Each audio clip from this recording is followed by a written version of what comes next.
I'm sure you've seen these before. This is a snow cone bush. They look like ice cream, and it's supposed to be 3 colors. It hasn't yet reached that stage of coloring.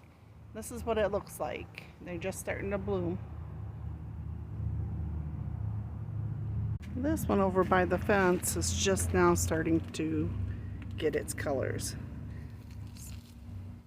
So it has this lovely pink on the bottom, and it variegates all the way up to the top.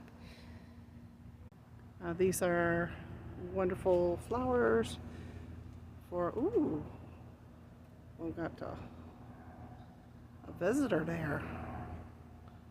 Never seen that before. Pretty cool. And so this is really good for along your the tall of your border because it does get pretty hot.